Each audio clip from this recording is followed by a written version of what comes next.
오늘 우리가 함께 읽은 말씀은 신명기 21장 1절부터 14절까지 말씀입니다.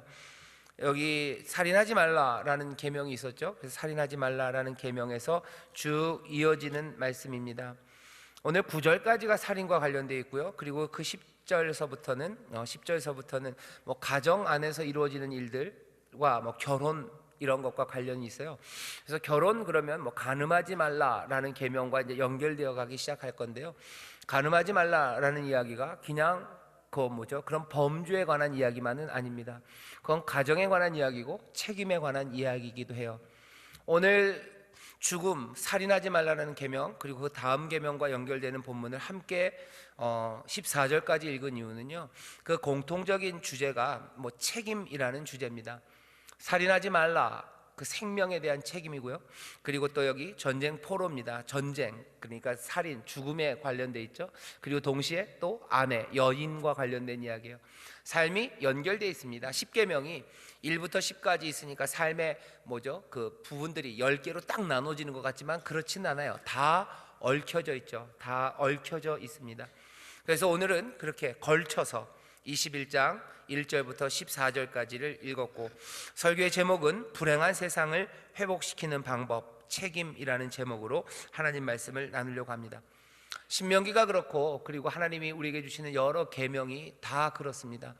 어떻게 그러냐면요, 우리를 복되게 하시려고 주시는 말씀이에요. 근데 복되게 하시려는 그 말씀은 누구에게 임하냐면 복되지 않은 세상을 살아가는 우리 가운데 임합니다. 세상에 불행한 일이 하나도 없으면 좋죠.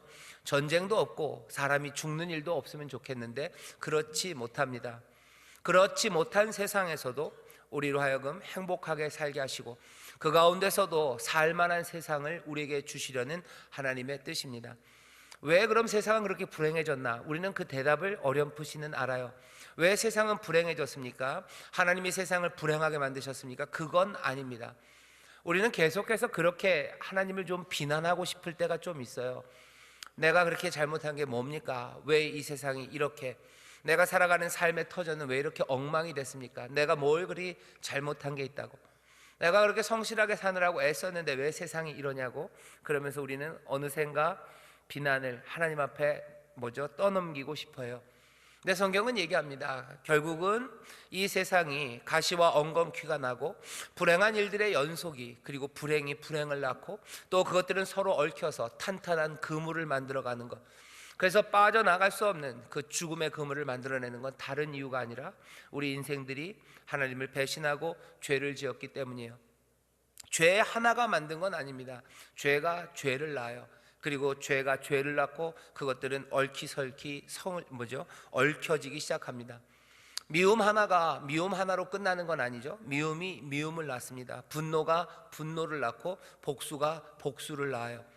그것들이 세상을 이렇게 만들었어요. 두려움이 두려움을 낳고 염려가 염려를 낳고, 그러다 보니 아무도 꼼짝달싹 못하는 이런 세상이 되었습니다. 창세기 거기서 얘기해요. 하나님은 세상을 아름답게 만드셨어요. 보시기에 심히 좋았더라 만들었지만 사람들의 그 죄가 세상에 가시와 엉겅퀴를 만들었어요. 그것들을 보면서 사람들은 그렇게 생각해요. 죄를 지으니까 갑자기 만화 영화에서처럼 갑자기 막 엉겅퀴가 막 나오고, 그죠? 하늘이 갑자기 어두워지고. 아니, 그것 아닙니다. 죄가 해결이 안 되기 때문에 세상이 점점점 어두워져 가는 거예요. 이게 깨끗하게 정리가 안 됩니다. 그러니 불행한 세상이 되었고, 불행한 세상에서 사람들은 불행하게 살아갑니다. 저는 그런 얘기들 많이 했어요. 요즘은 그런 얘기 많이 안 하지만 가게에 흐르는 저주 이런 얘기를 많이 했습니다. 그게 하나가 있었기 때문에 저주가 내려온다고 생각하는 것보다는 그래야 돼요. 뭐냐면 죄가 죄를 낳는 거죠. 아버지가 폭력적이에요. 그러면 안타깝게도 그것들을 자식들이 배우기가 쉬워요. 폭력은 안 배워도요, 상처는 남습니다. 그 상처가 사람에 대한 불신으로 나와요. 불신은 서로를 의심하게 하고, 그래서 자기의 삶을 꽁꽁 문 닫게 만듭니다. 거기서 자라는 자녀들, 결혼 못하는 사람들도 있고 결혼 안 하려고 결심하는 사람들도 있고, 세상을 향해서 불만과 그리고 배신에 가슴 저리며 그렇게 의심하며 살아가요. 그러니 그 집안에 점점점 어려운 일이 생겨가는 겁니다. 한 가정이 그런데 모든 사람들이 섞여 사는 이 세상은 얼마나 더 그렇겠습니까? 하나님이 살인하지 말라고 얘기하셔요. 살인하지 말아라. 죽이는 일 없어야 된다. 그런데 오늘 본문 보면요, 여기 죽임당한 사람이 나타나요. 누군가 피살한 사체가 있습니다. 분명히 누군가가 죽였어요. 근데 더 나쁜 건 뭡니까? 이 죽인 사람이요, 들에 그냥 버려졌어요. 사람들 없는 들에서 맞아 죽었는지 아니면 어디서 죽은 거를 거기다 갖다 버렸는지 모릅니다만 시체 하나가 지금 들에 있습니다. 이건 굉장히 슬픈 상황이에요. 세상이 이런 상황이에요. 사체가, 죽은 사람이 들에 버려져 있습니다. 게다가 죽인 자가 누구인지도 알지 못한대요. 이건 더 심각해요. 사람은 죽었고 사람들은 들에 버려졌어요. 그리고 누가 죽였는지 그 책임을 묻기도 어렵습니다. 뭐 이런 세상이 있을까요? 이 세상은 너무 이상해요. 그죠? 사람을 죽이는 것도 나쁜데 그것들을 갖다 버려요. 그건 더 나빠요. 그러면 뭔가 정의라도 실현이 돼서 그 범인을 잡을 수 있는 세상이 됐으면 좋겠어요. 누가 책임 있는지 그것들이 밝혀졌으면 좀 좋을 것 같은데 그것마저도 밝혀지지 않습니다. 그냥 덩그러니 있는 건 사체예요. 죽은 사람이에요. 이건 지금 상징적이지 않죠. 이런 경우가 있을 수 있습니다만 우리 주변에도 이런 것 많아요. 버려진 사람이요, 죽어 있지는 않습니다. 하지만 삶이 완전히 난도질당하고 모든 소망을 다 끊겨진 채로 혼자 있는 사람들이 있어요. 독거노인에 관한 이야기만도 아닙니다. 청년들 중에서도 이런 사람들 굉장히 많고요. 아마 중년의 가장들 중에서도 이런 사람들 많고, 아니면 중년의 여인들 가운데도 이런 사람들 많습니다. 그냥 버려져 있어요. 혼자 버려져 있습니다. 그리고 그렇게 버림받고 절망 가운데 슬퍼하고 아무 생의 기쁨이 없는 그 삶에 누가 책임져야 되는지, 죽인 자가 누군지 알지 못합니다. 분명히 누군가 죽였어요. 하지만 누가 죽였는지는 모릅니다. 이 절망에 왜 빠져 있는지 누군가 그렇게 만들었을 겁니다. 자기의 잘못도 있을 거고, 어쩌면 다른 사람, 부모인지 아니면 세상인지 사장님인지 아니면 친구인지 누군지는 잘 몰라요. 하지만 그렇게 깨어진 삶이 거기 덩그러니 놓여져 있는 거죠. 오늘 본문이 지금 그 얘기를 합니다. 내 하나님 여호와께서 내게 주어 얻게 하신 땅에서 이런 슬픈 일이 있다는 겁니다. 혹시 피살한 사체가 들에 엎드러진 것을 발견하고 그 쳐 죽인 자가 누구인지 알지 못하거든. 이 상황에서 어떻게 하냐는 거예요. 이 상황에서 어떻게 합니까? 그냥 내버려 두라고요? 아니요, 그렇지 않습니다. 이렇게 되어 있습니다. 2절부터 제가 읽겠습니다. 너의 장로들과 재판장들이 나가서 그 피살한 곳에서 사면에 있는 각 성읍의 원근을 잴 것이요, 그 피살한 곳에서 제일 가까운 성읍 곧 그 성읍의 장로들이 아직 부리우지 아니하고 멍에를 매지 아니한 암송아지를 취하고, 성읍의 장로들이 물이 항상 흐르고 또 갈지도 심지도 못하는 골짜기로 그 송아지를 끌고 가서 그 골짜기에서 그 송아지의 목을 꺾을 것이요. 제사 드리는 건 아닙니다. 송아지의 목을 꺾으래요. 제사는 피 흘림이 있어야 되는데 피 흘림은 없어요. 그냥 송아지를 목을 꺾어서 죽입니다. 그리고는 어떻게 해요? 레위 자손 제사장들도 그리로 올지니 그들은 내 하나님 여호와께서 택하사 자기를 섬기게 하시며 또 여호와의 이름으로 축복하게 하신 자라. 모든 소송과 모든 투쟁이 그들의 말대로 판결될 것이니라. 혹시라도 범인을 잡을 수 있다든지 아니면 뭔가 해결해야 되는 문제들, 이 사람이 누군지 전혀 모르면 할 수 없어요. 장사 지내야 되겠죠. 누군지 알만한 게 있으면 찾아가는 일들, 그 후속 조치들이 취해져야 됩니다. 6절 보면 그 피살한 곳에서 제일 가까운 성읍의 모든 장로들은 그 골짜기에서 목을 꺾은 암송아지 위에 손을 씻으며 말하기를 우리의 손이 이 피를 흘리지 아니하였고 우리의 눈이 이것을 보지도 못하였나이다. 여호와여, 주께서 속량하신 주의 백성 이스라엘을 사하시고 무죄한 죄를 주의 백성 이스라엘 중에 머물러 두지 마옵소서 하면 그 피 흘린 죄가 사함을 받으리니 너는 이와 같이 여호와의 보시기에 정직한 일을 행하여 무죄자의 피 흘린 죄를 너희 중에서 제할지니라.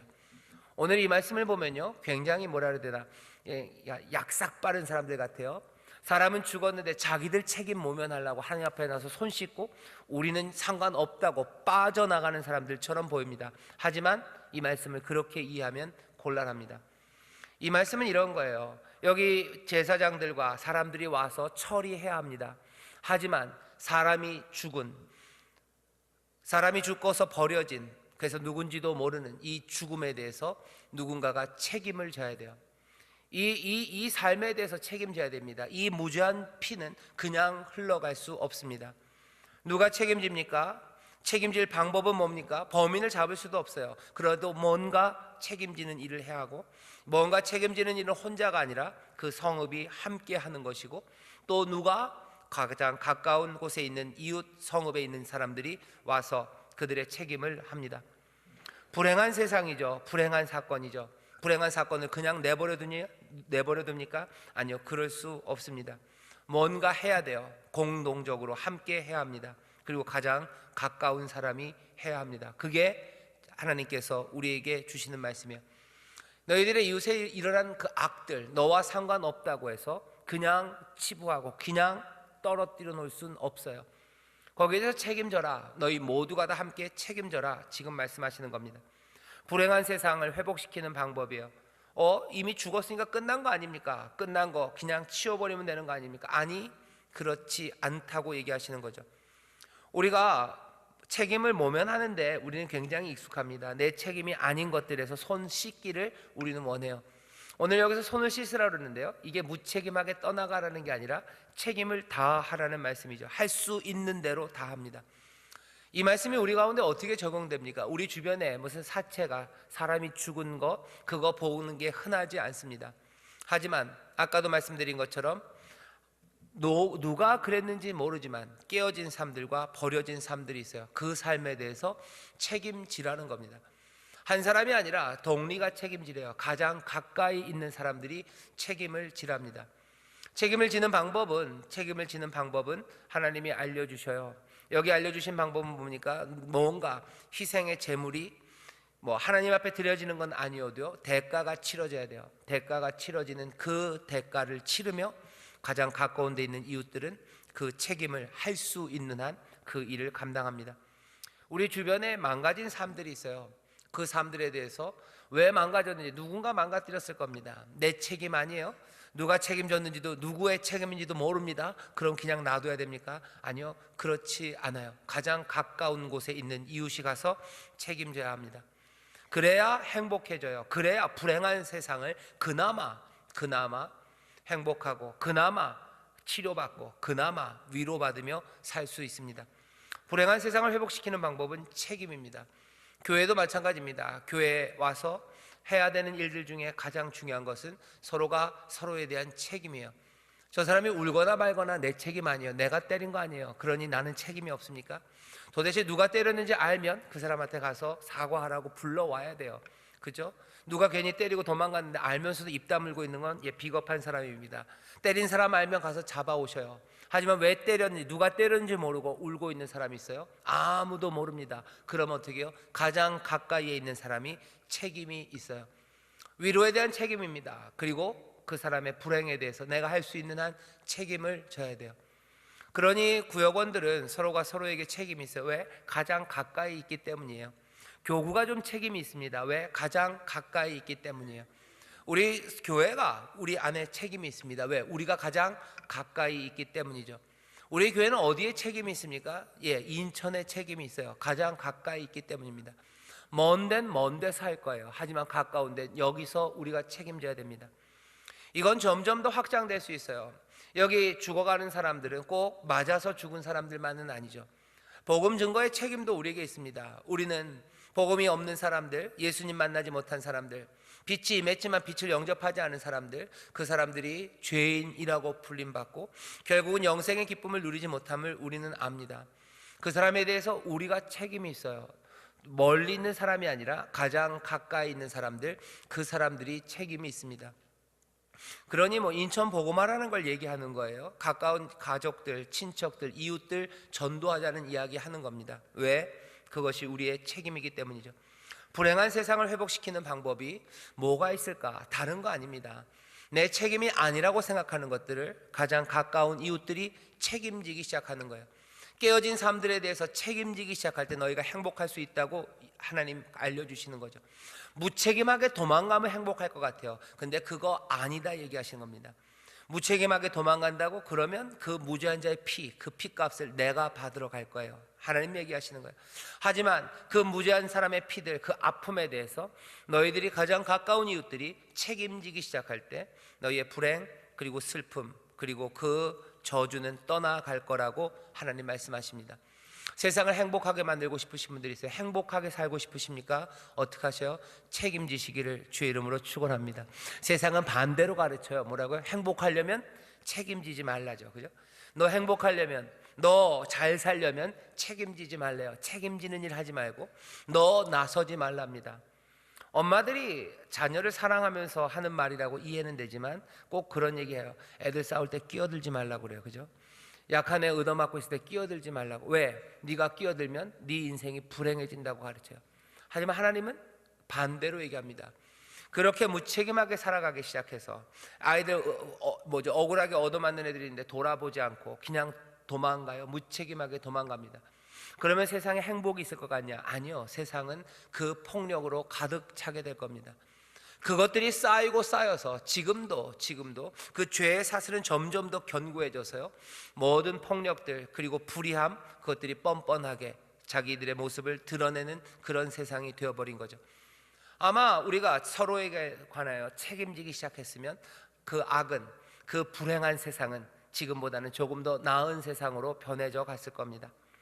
불행한 세상을 회복시키는 방법은 다른 거 아니에요. 책임입니다. 이건 굉장히 말하기 어려워요. 그렇죠? 여러분들 자녀들에게 네 친구 억울하게 맞고 있으면 들어가서 너도 같이 싸워주라 라고 말하는 게 불안하시죠? 아마 초등학교쯤에서는 그렇게 얘기할 수 있을 것 같은데 중고등학교쯤 되면 좀 위험해요. 왜? 초등학교 때는 끼어들어서 맞아봐야 그냥 조금 멍듭니다. 근데 중고등학교 때는 어떻게 해요? 거기 괜히 끼어들어서 맞으면 크게 다쳐요.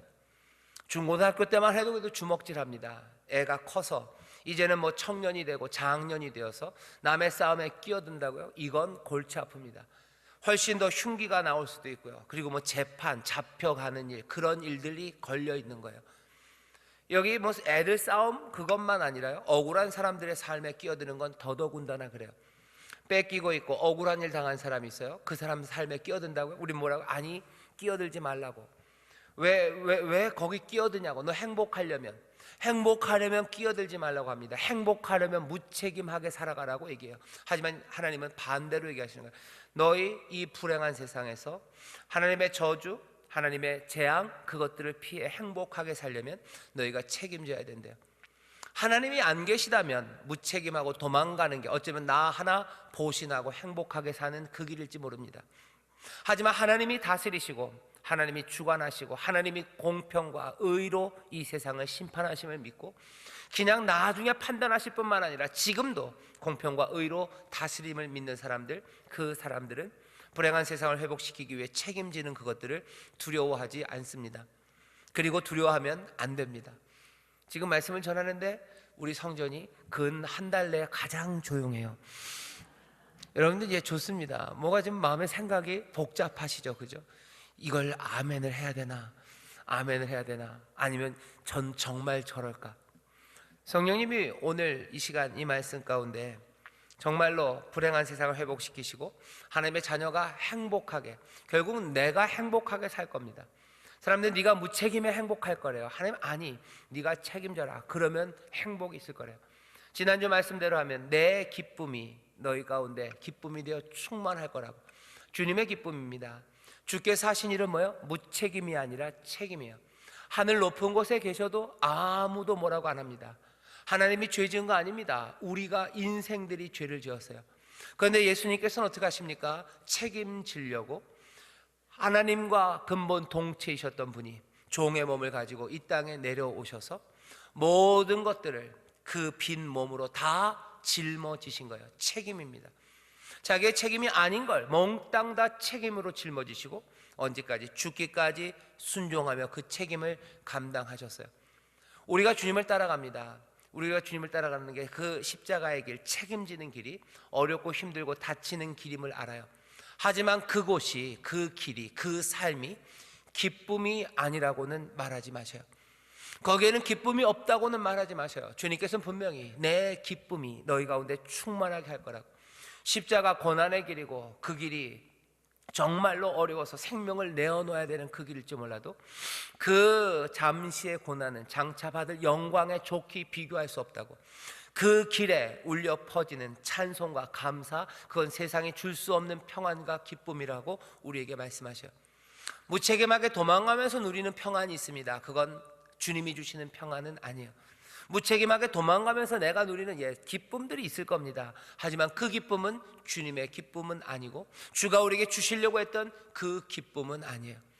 도망가면서 누리는 그 평안과 기쁨은 어딘가 비어 있어요. 어딘가 허전합니다. 그건 뭐예요? 구멍난 항아리 같아요. 채워도 채워지지 않습니다. 그건 갈급해요. 그렇게 인생들을 만들어 놓지 않으셨어요. 그것들이 우리의 영혼을 만족해 못합니다. 주님께서 우리를 다시 부르시는 거죠. 여기 신명기 말씀은 오래전 이스라엘에게 주시는 말씀이에요. 하지만 동시에 오늘 우리에게도 주시는 말씀입니다. 우리의 주변에 널브러져서 슬퍼하는 사람들과 버려진 사람들, 그리고 깨어진 삶들이 있어요. 죽어가는 영혼들이 있어요. 그런 사람들을 향해서 너희 가까이 있는 이웃들은 너희 그 송아지를 가져다가 목을 꺾으래요. 누군가는 죽습니다. 죽는 그 일이에요. 하지만 그 일을 하러 와라. 그렇게 정직하게 행해라. 그래야 너희가 죄사함이, 그래서 하나님이 주시는 평안과 복이 넘친답니다. 다시 한번, 불행한 세상을 회복시키는 방법이에요. 불행한 인생을 다시 일으키는 방법이에요. 하나님이 복을 주실 거고 하나님이 그 인생들 일으켜 세우실 겁니다. 하지만 그 일을 위해서 그 이웃에 있는 성읍의 장로들을 부르셔요. 거기 있는 제사장들과 레위들을 부르셔요. 그리고 그 일들을 감당하게 하십니다. 우리에게 맡기신 책임, 그 책임을 감당할 때 세상은 아름답게, 그리고 하나님이 뜻하신 대로 그렇게 평안으로 나아가게 되는 줄 믿습니다. 십자가의 길이고, 그것이 예수님 따라가는 길이고, 또 그것이 예수님이 행한 길이고, 그것이 예수님의 행복과 기쁨을 함께 누리는 길인 줄 믿습니다. 자, 여기서만 끝나지 않고 10절부터 14절 보면요, 또 불행한 일이 있습니다. 뭐냐면 전쟁의 이야기예요. 전쟁이 없으면 좋죠. 전쟁의 포로 이런 거 없으면 좋죠. 게다가 여기 보면 여자 이야기입니다. 여자로 안 태어났으면 좋았을 텐데 여자로 태어났어요. 여자로 태어나고, 게다가 전쟁 중에 여자로 태어났고, 거기다가 포로로 잡히는 여자로 태어났고, 게다가 예쁘기까지 해요. 그러면 문제는 심각합니다. 불행한 거예요. 10절부터 보죠. 내가 나가서 대적과 싸움함을 당하여 내 하나님 여호와께서 그들을 내 손에 붙이심으로 내가 그들을 사로잡은 후에 내가 만일 그 포로 중에 아리따운 여자를 보고 연련하여 아내를 삼고자 하거든입니다. 21장 앞에 있었던 거 보면요, 그 장로들이에요. 장로들이지만 사실은 여기 죽어간 사람이 하나 있는 겁니다. 여기 10절부터 보면요, 승리한 이스라엘이 있어요. 하지만 여기 잡혀온 포로 여자가 있는 거예요. 여기서 이 10절부터 14절의 말씀을 통해서 가장 유익을 얻는 사람은 이 여인입니다.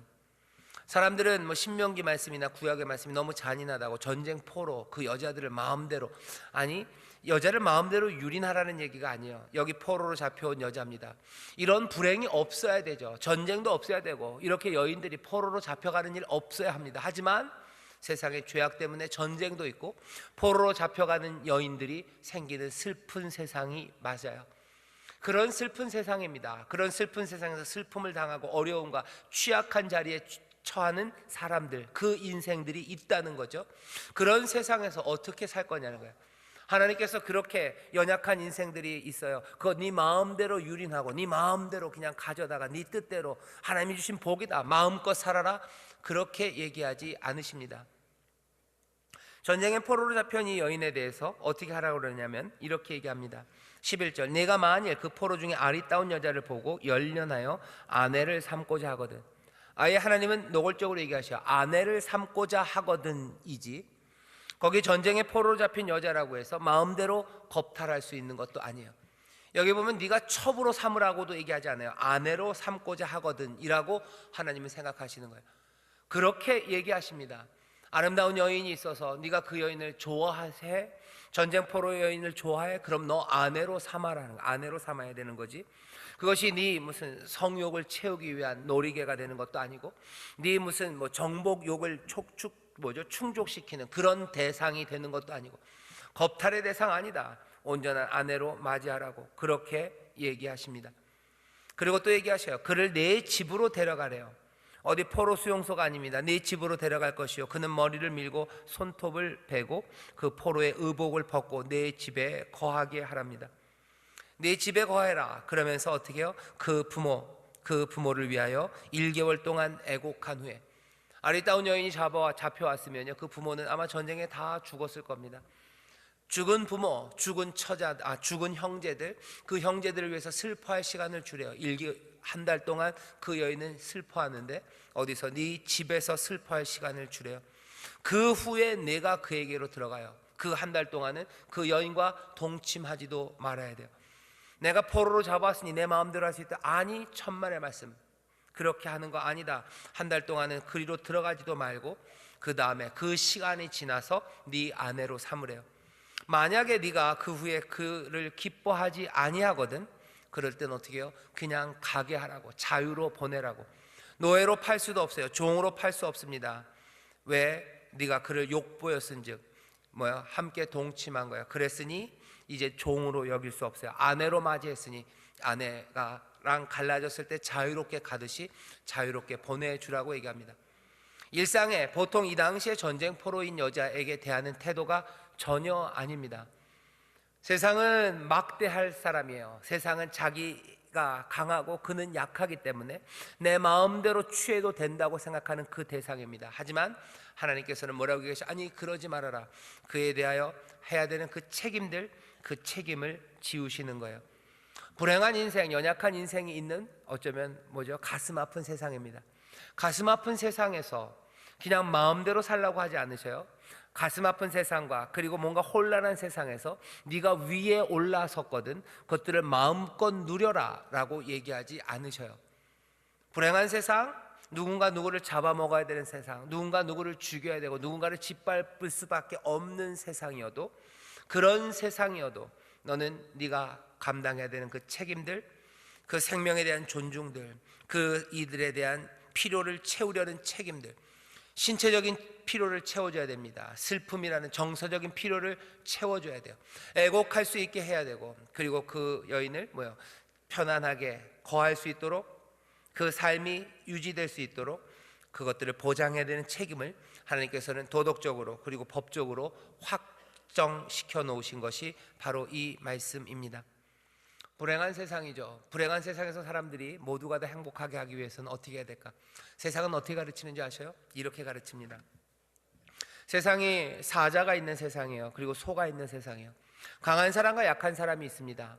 그러면 세상은 뭐라고 가르쳐요? 너희들 몽땅 다 사자가 되라고 가르쳐요.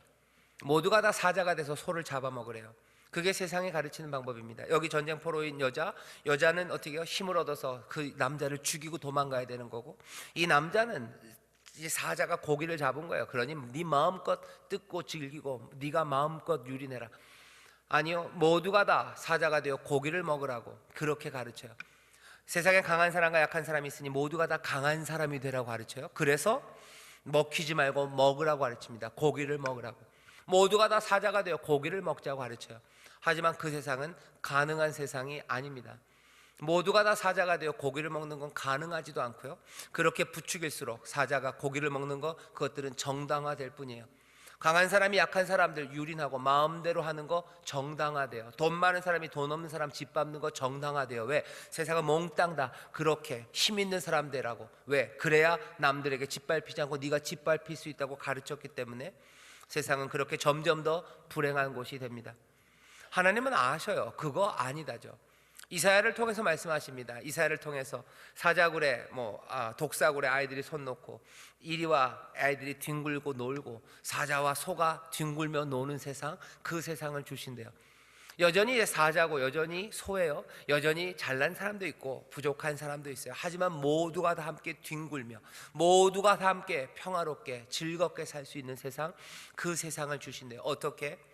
이사야를 보면 많지는 않지만 툭툭 튀어나오는 말들이요, 사자가 풀을 먹기 시작한대요. 사자가 풀을 먹기 시작해야 사자와 소가 같이 놀 수 있어요.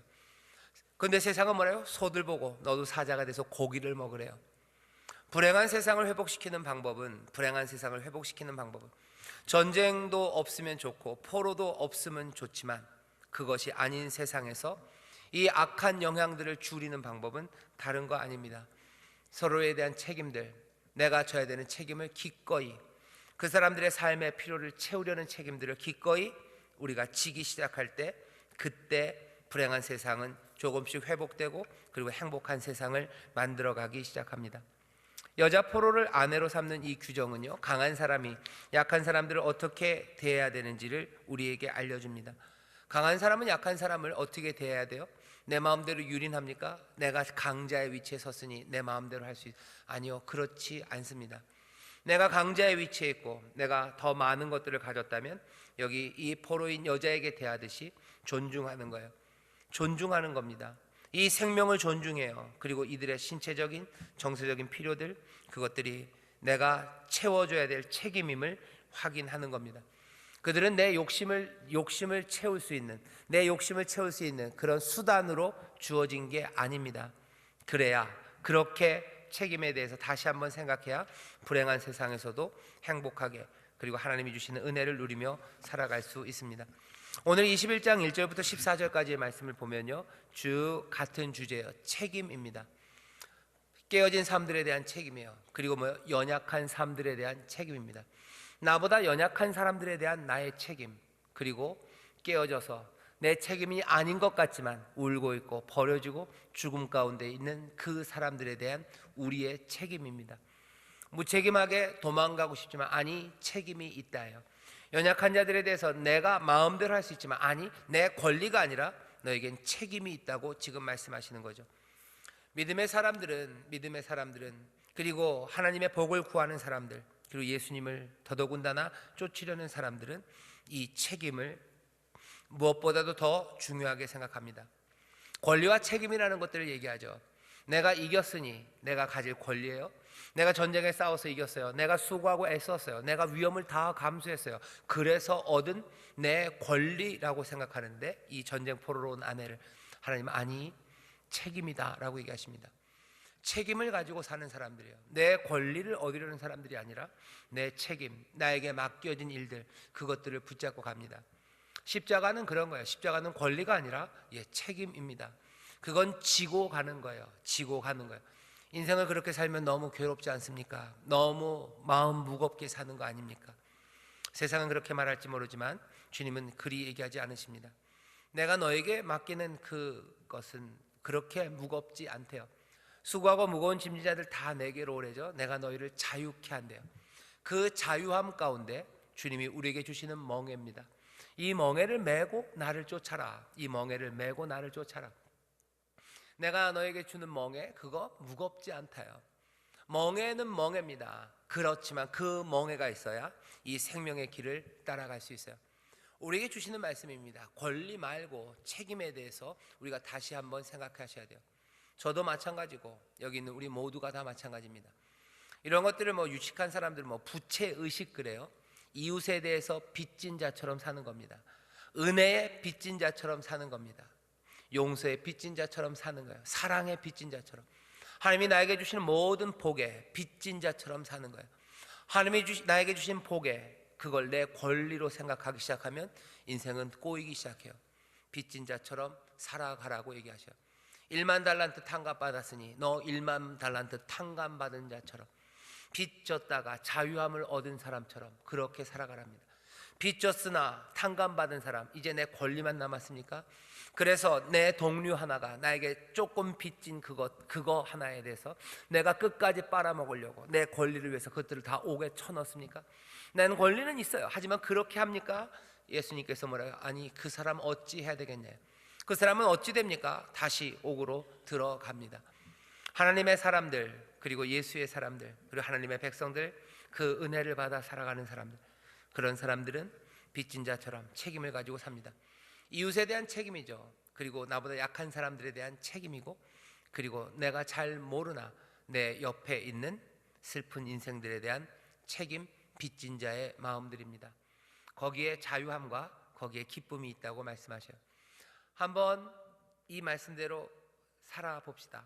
성령님께서 우리를 도우셔서 이 길로 우리를 인도하시고, 또 이 길 가운데, 이 십자가의 길, 이 생명의 길 가운데 순종하며 나아가는 그들에게 채우시는 은혜와 그리고 가져다 주시는 기쁨들, 그리고 또 그 가운데 광명하게 여시는 인생의 길들, 그리고 그 가운데 가슴 벅차게 하시는 하나님의 은혜들, 그것들이 우리 가운데 채워지기 시작할 때 진리가 우리를 생명으로 인도하셨음을, 우리를 생명의 길로 우리 목자가 인도하셨음을, 우리가 그 양의 문으로 들어오고 나가며 우리에게 필요한 모든 꼴과 만나를 우리에게 먹이심을 우리는 분명히 보게 됩니다.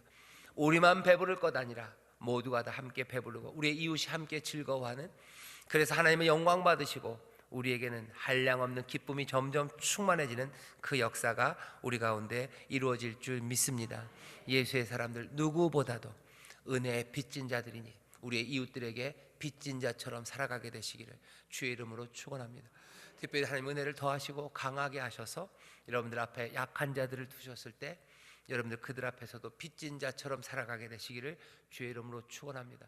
나랑 상관없는 사람이어도 그들에게 빚진 자처럼 살아가시기를, 그 가운데 주가 주시는 은혜와 그 채우시는 기쁨과 땅에서가 아니라 하늘로부터 내려오는 그 놀라운 칭찬 소리들, 이는 내 사랑하는 아들이요 내 기뻐하는 자라, 저가 생명을 내놓았으니 내가 생명으로 채우겠다는 그 놀라우신 약속의 말씀이 우리 가운데 임하고 또 그 가운데 즐거워하고 행복한 우리 모두가 되시기를 주의 이름으로 축원합니다. 기도하겠습니다. 하나님 아버지, 세상에 어려운 일들도 많고 불행한 사건도 많고 하나님 또 그렇게 슬퍼하는 인생들도 얼마나 많은지 모릅니다. 아버지 하나님, 고개 돌려 떠나고 싶고 내 일 아니라고 손 털고 싶으나 주님, 우리를 빚진 자들처럼 살도록 부르시고 이웃을 사랑하라 부르시고 네 형제다라고 부르시고 네 어머니다, 네 이웃이다라고 우리를 부르시니 주여, 빚진 자로 내가 해야 되는 일들을 책임을 감당하며 하나하나 주님 따라 살아가는 우리가 되게 하여 주옵소서. 그 가운데 변화되는 세상을 우리로 보게 하시고 하늘로부터 내려오는 놀라운 기쁨과 평안을 우리가 누리게 하시며 하나님 말씀이 얼마나 복되고 진리의 말씀이신지 하나님 우리가 증거하는 그 기쁨과 은혜의 증인되는 우리가 되게 하여 주옵소서. 감사드리며 예수님 이름으로 기도하옵나이다. 아멘.